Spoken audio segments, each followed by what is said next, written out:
All right, I want to talk through this controller up here. There are two of these 10-button controllers and then two single-button controllers that are part of the DMX system that controls the house.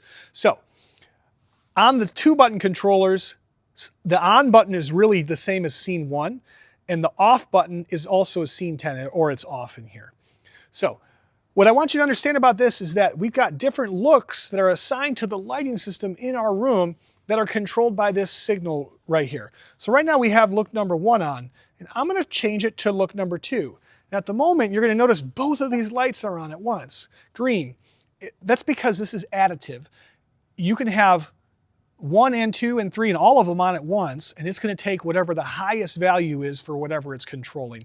So think of it like a dimmer. Let's say we have a light and it's at 75% power on scene 1 and it's at 50% power on scene 2. If they're both on, it's at 75% power. It takes the bigger value.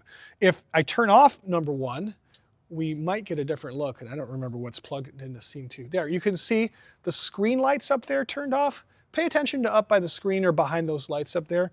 I'm going to turn back on number 1, and you'll see those things come back on. They fade back on in a second. So there, I think they're on. And then if I hit the button, and you'll see that light up at the top of the curtain there turned off. So that's scene number 2. As I keep going through these scenes, I actually have the ability to control even the theatrical style lights to an extent. And I don't remember everything that's in here. We're going to try number 8 for a second. There's number 8, and all these lights just popped on, including some colors on the stage. And if I hit 9, we got a different whole set of lights that's just turned on. So if you look at my controller, I've got 2, 8, and 9 are all on at the moment. And I can have whatever ones I want to mix and match at. Now, what exactly is in each of one of these scenes, we'll have a little document that controls that, but it's also possible to program it. So I want you to take a look at the buttons right here. Down here on the right, there's a little pin, and that pin is going to let you decide how to write what's in each scene. In order to do it, you have to click the button that's inside there with a pin or a pen or something like that. It'll flash red, and then you touch the button that you want, and now it's loaded that information in. And you might say to yourself, well, what information? What am I even talking about? Well, in order to program this, you really want the other light board to be on. When this light board is turned on and you load up a scene, you can manipulate with the faders and the knobs to get it to look a certain way.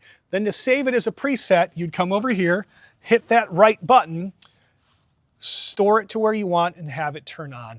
Ideally, we're going to have some buttons that are just different looks for the house, some buttons that are different looks for the stage, and a couple that are special, so that if you needed to program a special event as a lighting designer, but you're not going to be here, then that person can come over here and say, turn on number 4, turn off the other buttons, and then they'll get look number 4, which at the moment is a very dim house. If I turn on number 1 and number 4, I'm going to get all the lights that I had before, and I'll turn this off. Now, something to understand about this, when you are using these button controllers, you are tied to what's already inside of them. You will not be able to say, hey, I really need less of that light, or no, that one looks green or red. You can't change it. If you don't like the way it is, turn it off. The only way you can change it is to program them initially. So if you need more control for an event where you really need to be able to adjust things, you need to get somebody who knows how to run the light board itself. For simple stuff where you just need to look on real quick, these buttons will do it for you. So understand the way that that works. Now, whenever you turn this light board on, ideally, you turn this on, and we talked about this orange cable in the back, this one that's got the DMX side. This turns on, you unplug that and plug it in. You're going to notice that this green light here is going to become a red light. And I don't know if it's there or a different light comes on, and all the stations will go red. When you see a red light on those stations, these are dormant. You can't control anything. That way, if a theater show is going on and somebody comes over and hits the on switch, they can't turn all the lights, which did happen to me with the past system. If it's red though, you're still going to be able to come over here and program. And when you program things into the 1 through 10 here, the 1 through 10 box that's over on the stage in the stage manager position, it has the same information. It's stored somewhere else. So that button would be like turning on the preset, whether you do it from the stage or this position.